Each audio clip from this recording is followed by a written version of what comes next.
सावरकर जी का नेफ्यू, सावरकर जी के जयंती की पहले 2-4 दिन मेरे यहाँ आया करता था। उसका नाम विक्रम सावरकर था।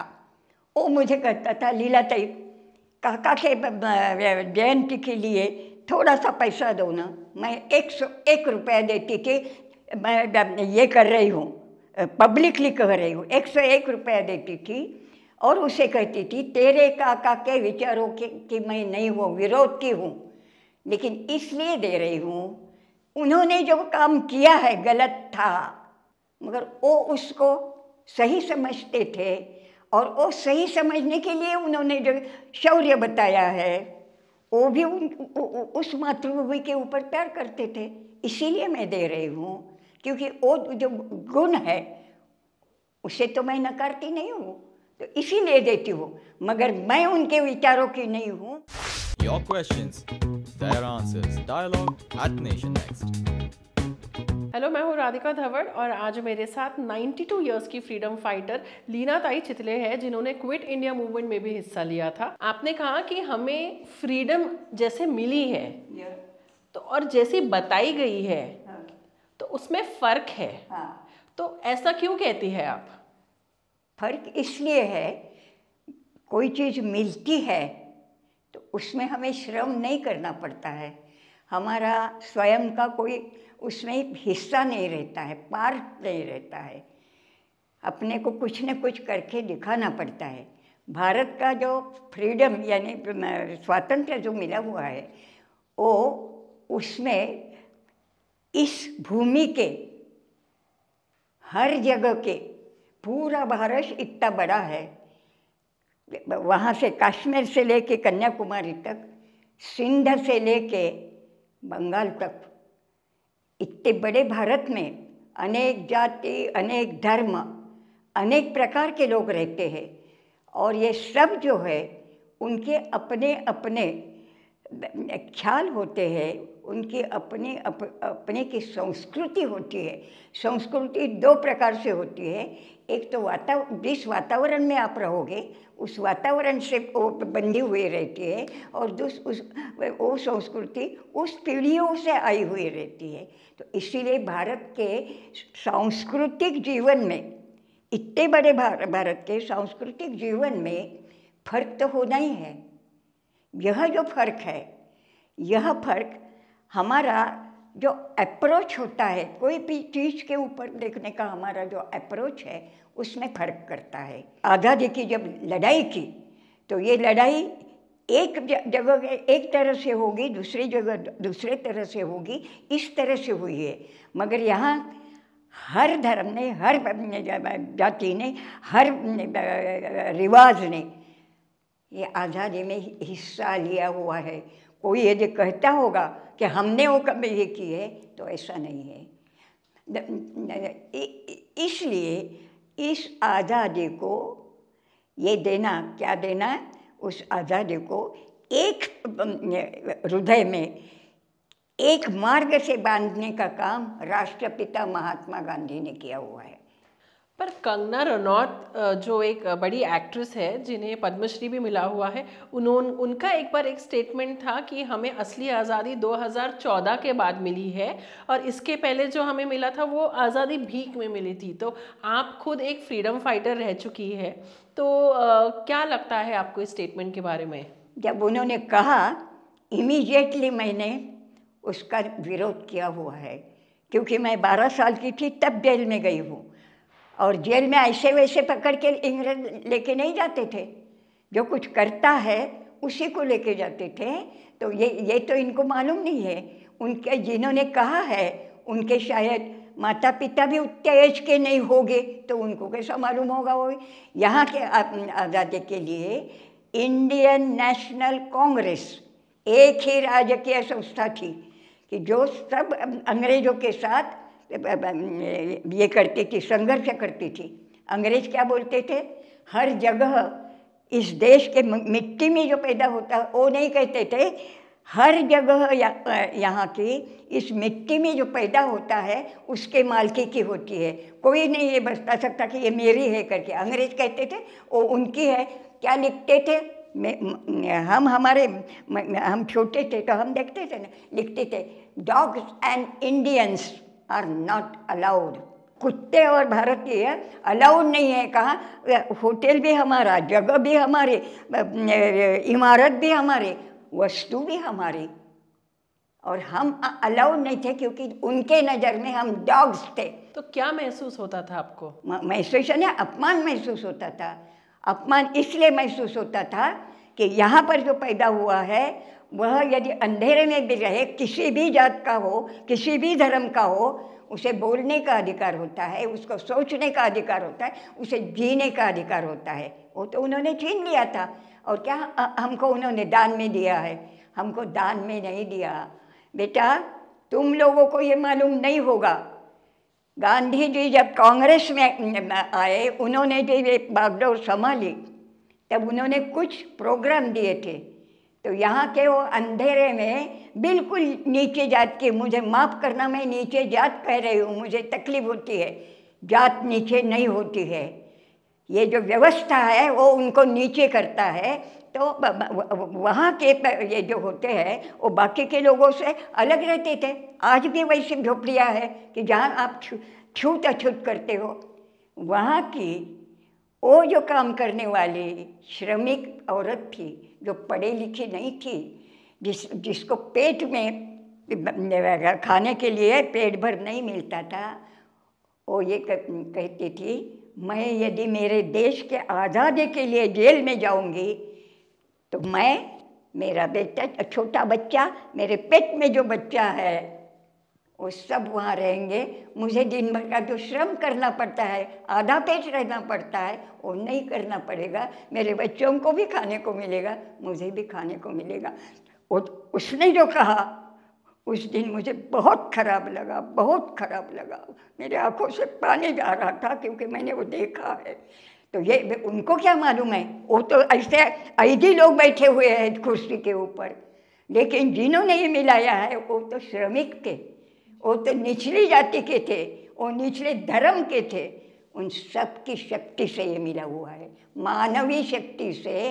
अंग्रेजों जैसे लोगों के पास जो विज्ञान की, यांत्रिक युग के सब शस्त्र थे, उससे उन्होंने झगड़ा किया है। ये झगड़ा ये नहीं होता है, अपनी जान दांव पे लगाना पड़ती है।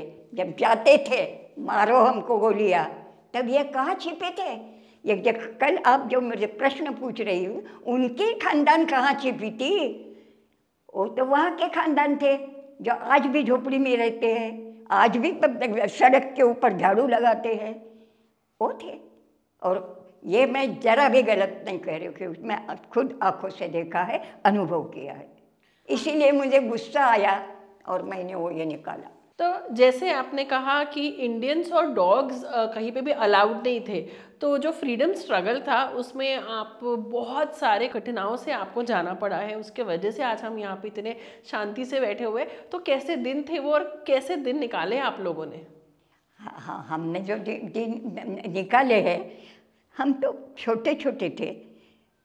यहाँ के जो साधु संत थे वो अपने भजन बोलते थे। हमारे विदर्भ में गाड़गे महाराज, टुकड़ोजी महाराज, ऐसे लोग होते थे। टुकड़ोजी महाराज जैसे गीत लिखा करते थे, गाड़गे महाराज जैसे है वो भजन करके हाथ में झाड़ू लेते थे और लोगों के आंगन झाड़ के बोलते थे, माँ वो आज गांधी बाबा ने क्या बोला, आज माँ को मालूम नहीं रहता। फिर वो ही बताते, गांधी बाबा ने बोला है कि आज हम यहाँ से यात्रा निकालने वाले हैं, अंग्रेजों चले जाओ, अंग्रेजों चले जाओ, ये करने की यात्रा हम निकालने वाले हैं, उसमें शामिल हो जाओ। शामिल तब लोग होते थे। ये मानवीय शक्ति इस देश की, जिसे मुझे गर्व है, ये मानवीय शक्ति जो है वो इस देश के मिट्टी में पैदा हुई, जिसका आत्मसम्मान अंग्रेज छीन नहीं सके, जिनका आत्मसम्मान उनके पास ही था, जो भगवान ने दिया हुआ है। उन्होंने आज़ादी मिलाई है इस देश की। इसीलिए कोई कहता है ये इस धर्म का देश है, वो इस धर्म का देश है, तो मुझे गुस्सा आता है। इस मिट्टी में जितने धर्म है उन सब धर्मों के लोगों ने इसमें अपना अपना जीवन दिया हुआ है। तो मैं ये तरुणाई जब होती है उनको मैं कहती हूँ, बेटो सब करो, एक दूसरे से इतना झगड़ा मत करो जिससे वो ख़त्म हो जाए, क्योंकि तुम्हारा जितना अधिकार उसमें है उतना ही उनका भी है, क्योंकि आज़ादी मिलाने में उनका भी था, इनका भी था। आपने कहा है कि गांधी जी ने जो एक हिम्मत जो है और एक निडरता जो लोगों में डाली थी वो आपको आज देखने को मिलती है, ऐसा क्यों कहते हैं? आज एक बात हो गई है, जो शासन संस्था है यानी गवर्नमेंट, शासन संस्था के पास पूरे के पूरे हमारे जीवन के, व्यक्ति के जीवन के पूरे अधिकार शासन ने अपने मुट्ठी में लिए हैं ना। वो मुट्ठी में लेने की वजह से पहला तो नुकसान ये हो रहा है कि ये जो तरुणाई है, ये तरुणाई कल अपने विचार को खो बैठेगी, अपने निर्णय को खो बैठेगी, अपने वजूद को खो बैठेगी। कल जो आएगा तो इनके बच्चों को अंधेरा ही अंधेरा दिखेगा। इसीलिए आज जागृति का निर्माण करना जरूरी है, और जागृति का निर्माण करने के लिए इस देश का जो संविधान है वह संविधान बचाना, वह संविधान सर्वधर्म के सर्वश्रेष्ठ ग्रंथों से वह संविधान हमारा ज़्यादा श्रेष्ठ है। ये अपने बच्चों को, अपने तरुणाई को सिखाना, ये काम मैं करती हूँ। आपने कहा कि एक मुस्लिम फैमिली थी, जब आपके पिताजी और भाई को जब जेल हुई थी फ्रीडम स्ट्रगल में, तो उन्होंने 3 साल तक आपको बहुत मदद की। तो जब आप अपने आसपास आज देखते हैं कि हिंदू मुस्लिम में इतना विवाद होता है, इतने झगड़े, इतने दंगे होते हैं, तो कैसा लगता है आपको? बहुत बुरा लगता है।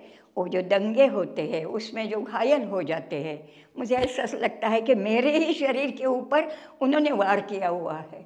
क्योंकि क्या है, हिंदू को भी कुदरत ने जन्म दिया है, मुसलमान को भी कुदरत ने जन्म दिया है।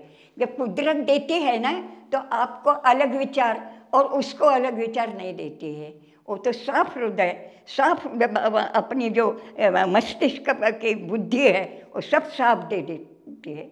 जब जन्म लेते हैं तब फिर हिंदू बनते हैं, फिर मुसलमान बनते हैं, फिर एक दूसरे का द्वेष करने सीखते हैं। ये सिखावन जो है हर पीढ़ी के स्वार्थी लोगों ने, जो उच्च स्तर पे रहते हैं, उन्होंने ये संस्कृति बनाते हैं, और वो उनकी जो संस्कृति है वो एक दूसरे से अलग कर देती है। कुदरत नहीं, कुदरत तो समानता देती है। आप मुझे बताइए कि आप भारत जोड़ो यात्रा जब गए थे तो ऑब्वियसली आपने राहुल गांधी को भी देखा है, आपको इसके पहले भी शायद आपकी मुलाकात हुई होगी, और गांधी जी और नेहरू इन दोनों के साथ भी आपने काफ़ी वक्त गुजारा है। तो क्या समानताएं हैं राहुल गांधी और चाचा नेहरू में, और किस तरीके से वो अलग भी है आपके हिसाब से? मैं कहूँ आचरण में ये टाइम के अनुसार थोड़ा सा बदल हो जाता है, ज़्यादा बदल हो नहीं जाता है, लेकिन ज़रूरत जो है काय के लिए, व्यक्ति विकास के लिए, समाज के विकास के लिए जो होती है वो तो एक जैसी होती है।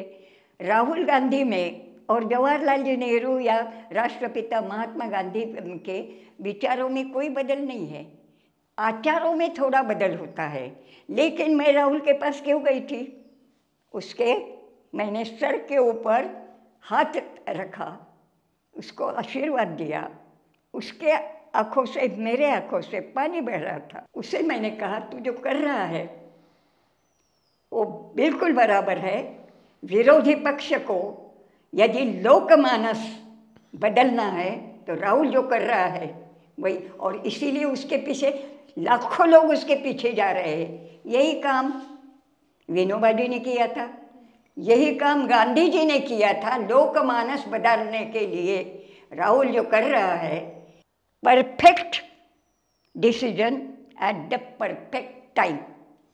तो राहुल गांधी और इंदिरा गांधी मतलब इनकी पर्सनालिटीज़ शायद बहुत अलग है, पर आप इन दोनों को भी बहुत करीब से आपने देखा हुआ है, तो कितना फ़र्क है दोनों में भी? दोनों में फ़र्क सिर्फ क्या डिसीजन लेना है इसमें है, लेकिन दोनों में ये फर्क तो जरूर नहीं है न्योछावर कर देना। इंदिरा गांधी को के ऊपर मैं बहुत प्यार करती थी, आज भी करती हूँ, लेकिन इमरजेंसी उन्होंने जब लाई तब मैंने उनका विरोध किया था। अच्छा। लेकिन मुझे मालूम है इंदिरा जी को ये लेना पड़ा, विरोध करने के बावजूद भी मैं उनके ऊपर प्यार करती थी, क्योंकि वही कुटुंब एक ऐसा है, मैंने जवाहरलाल जी को भी देखा है, वही कुटुंब ऐसा है कि जिसने सामाजिक संपत्ति हड़प नहीं की है, अपनी जो संपत्ति थी वो न्योछावर कर दी है। इंदिरा जी ने भी कभी करप्शन नहीं किया है, देखो उनके हिस्ट्री में है क्या। राहुल भी ऐसा ही शुद्ध है, और नेतृत्व तो क्या करना है वो उनकी पार्टी ठहराएगी, मगर वो जब आज एक्शन ले रहा है तो उसके पीछे रहना, उसकी पीठ के ऊपर हाथ रखना मेरा कर्तव्य है। और क्योंकि वो प्योर है, वो पवित्र है। काय में पवित्र है? समाज का कुछ भी उसने खाया नहीं है। आपने कहा है कि कांग्रेस जो है वो कॉन्स्टिट्यूशन को प्रोटेक्ट करने का काम कर रही है, आप ऐसा क्यों कहते हैं? क्या बीजेपी नहीं कर रही है वो आज? देखो, अपनी जो कॉन्स्टिट्यूशन है वह कॉन्स्टिट्यूशन का आधे से ज़्यादा भाग कांग्रेस के कॉन्स्टिट्यूशन का है। कॉन्स्टिट्यूशन किसने बनाई? कॉन्स्टिट्यूशन बनाई तब देश में कांग्रेस का ही लोग मानते थे, मेजॉरिटी तो कांग्रेस की थी, मानते थे डॉक्टर बाबा साहेब अम्बेडकर की बुद्धि और कांग्रेस कमेटी का आचरण। देखो, डॉक्टर बाबा साहेब अम्बेडकर की बुद्धि और कांग्रेस का शुद्ध आचरण एकजुट हो गया और कॉन्स्टिट्यूशन ऑफ इंडिया बन गई है। मेरा तो धर्म ग्रंथ है, मेरी कॉन्स्टिट्यूशन के इतना दूसरा कोई ग्रंथ मुझे पवित्र नहीं लगता है। इसलिए 92 ईयर्स के होने के बावजूद भी मेरा जो काम है किसी के पार्टी को बल देना नहीं है। मेरी कॉन्स्टिट्यूशन आज खतरे में है। क्यों खतरे में है? वो जो नड्डा है ना, नड्डा ये भारतीय जनता पार्टी के अध्यक्ष है, उन्होंने ये बोला हुआ मैंने टीवी पे देखा है कि अभी एक ही पार्टी का राज देश में चलेगा और वही पार्टी सब कुछ ये करेगी। और ये जब उन्होंने बोला मेरा दिल विदीर्ण हो गया। मैं ये सह नहीं सकती हूँ क्योंकि मेरे देश में जिन्होंने अपने घर बार खोए हैं, ऐसे वो झोपड़पट्टी में रहते हैं ना, उन्होंने भी त्याग किया हुआ है। उनका भी अधिकार इस मिट्टी पे है क्योंकि नड्डा ने उनको पैदा नहीं किया है। और मेरी कॉन्स्टिट्यूशन ने ये बताया है कि इस देश में पैदा हुआ इंसान सब समान है। राहुल गांधी ने कहा है कि सावरकर इन्होंने ब्रिटिशर्स को हेल्प किया और गांधी जी के साथ गद्दारी की है, तो आपका क्या कहना है इस पे? देखो, जो बातें आज ये इसके लिए की जाती है उन पर मैं बोलना नहीं चाहती हूँ। इसलिए बोलना नहीं चाहती हूँ कि आज के ज़माने में किसी का जो अप्रोच है या किसी का जो मत है वो यदि मुझसे अलग होगा तो उसको मार पीट करना है और उसको चुपचाप बैठाना है। आप बीजेपी की बात मैं 92 ईयर्स की हूँ, ये कर सकती हूँ। लेकिन बात ये है, मैं तो यही कहूँगी कि उनकी जो विचारधारा थी वह विचारधारा सब इस देश में पैदा होने वाले जाति धर्मों, सब जाति धर्म और इस देश में पैदा होने वाली सब जनता उनके लिए समान नहीं थी। इसीलिए मैं गांधी जी के विचार की, मैं सावरकर जी के विचार की नहीं हूँ। लेकिन सुनो फिर, सावरकर जी का नेफ्यू, सावरकर जी के जयंती की पहले 2-4 दिन मेरे यहाँ आया करता था। उसका नाम विक्रम सावरकर था। वो मुझे कहता था, लीलाताई काका के जयंती के लिए थोड़ा सा पैसा दो ना, मैं 101 रुपया देती थी। मैं ये कर रही हूँ, पब्लिकली कह रही हूँ, 101 रुपया देती थी और उसे कहती थी तेरे काका के विचारों की मैं नहीं हूँ, विरोध की हूँ, लेकिन इसलिए दे रही हूँ उन्होंने जो काम किया है गलत था, मगर वो उसको सही समझते थे और वो सही समझने के लिए उन्होंने जो शौर्य बताया है वो भी उस मातृभूमि के ऊपर प्यार करते थे। इसीलिए मैं दे रही हूँ, क्योंकि वो जो गुण है उसे तो मैं नकारती नहीं हूँ, तो इसीलिए देती हूँ। मगर मैं उनके विचारों की नहीं हूँ, क्योंकि उनके विचार गलत थे, ये मैं विक्रम को कहती थी। तो गांधी जी के साथ जब आपने जो समय बिताया, आपने कहा कि वो आपके कंधों पे हाथ रखते थे, तो वो क्या वो चीज़ें थी, आप ज़रा बताइए। गांधी जी ने मेरे कंधे पे हाथ रखा तब सही में मैं गांधी जी को पहचानती, यानी सही में उनके विचारों को पहचान मेरे को नहीं हुई, क्योंकि मैं छोटी 14 साल की थी। नेहरू जी को देखा 8 साल की थी, तो मेरे अंग के ऊपर रोमांच आ गए उनको देखने के बाद। गांधी जी को 30 साल की थी तब उनके पास 6 दिन रही, लेकिन रोमांच आया ही नहीं, मेरी समझ में नहीं आया ऐसा क्यों हुआ। जवाहरलाल जी सुंदर थे, खूबसूरत थे, करके था क्या, लेकिन दुनिया में तो रोज अपने को खूबसूरत लोग दिखते हैं, उनके लिए तो रोमांच नहीं आते, फिर जवाहरलाल जी के लिए क्यों आए। मेरे जब भेजा ये हो गया था तब मुझे पता चला जवाहरलाल जी का जो सौंदर्य था वह सौंदर्य सोच और कर्म जवाहरलाल जी का नेचर के साथ निष्ठा रखता था, करके जवाहरलाल जी के देखने के बाद रोमांच है। और गांधी जी को देखने के बाद भी कंधे पे हाथ रखा, 14 साल की थी, 6 दिन बापू ने हाथ रखा, फिर भी रोमांच कभी आया नहीं। बापू को समझने के लिए बुद्धि का, सोच का, बुद्धि विस्फारित होनी चाहिए और उनको समझने के लिए उनके हर कर्म का हमें विश्लेषण करने की हमें ये आनी चाहिए। क्या आनी चाहिए? शक्ति आनी चाहिए। गांधी जी के हर कर्म में, हर विचार में जो सोच है, वह सोच का आज मुझे प्रत्यंतर आता है, क्योंकि मेरा ये मन, बुद्धि, विचार ये सब अभी प्रौढ़ हो गए हैं, तो मुझे समझता है बापू को समझने के लिए। इसीलिए उन्होंने सिद्धांत जो दिया है वो दिया है अहिंसा, सत्य, अस्तेय, चोरी नहीं करना, अस्तेय, ब्रह्मचर्य, असंग्रह। संग्रह मत करो, जितनी ज़रूरत है उतना ये करो तो आखिरी इंसान को मिलेगा। असंग्रह, शरीर श्रम, आज भी मैं सड़क झाड़ती हूँ, आस्वाद, ये जो चोजले हैं ना रोज़ होटल में जाके खाना, आस्वाद, सर्वत्र भयवर्जना, सर्वत्र भयवर्जना, यानी जो गलत है वो गलत है कहने का ये हमें आना चाहिए। हमको वो गलत है ये कहने के बाद भी यदि बंदूक चलाते हैं या ईडी चलाते हैं तो भी वो गलत है, वो गलत है कहने का अब ये हमारे में आना चाहिए, ईडी होए या बंदूक हुए। तो शरीर श्रम आस्वाद, सर्वत्र भयवर्ज, सर्वधर्मी समानत्व, स्वदेशी स्पर्श भावना, खद्दर है खद्दर।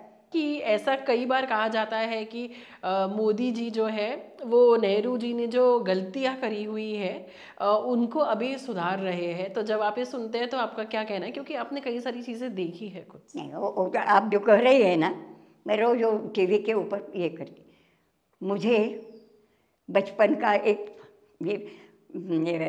एग्जाम्पल याद है। हमें गुरुजी ने सिखाया था, 2 लाइनें हैं, एक लाइन छोटी है और दूसरी उससे ऊंची है, थोड़ी ऊंची।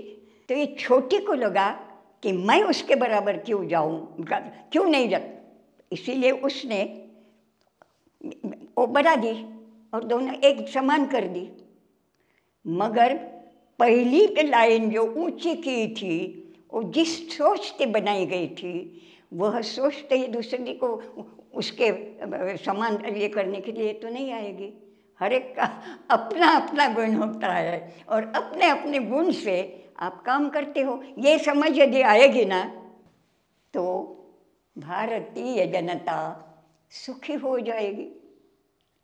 थैंक यू सो मच लीला ताई, थैंक यू सो मच। मैं आप सबके ऊपर बहुत प्यार करती हूँ।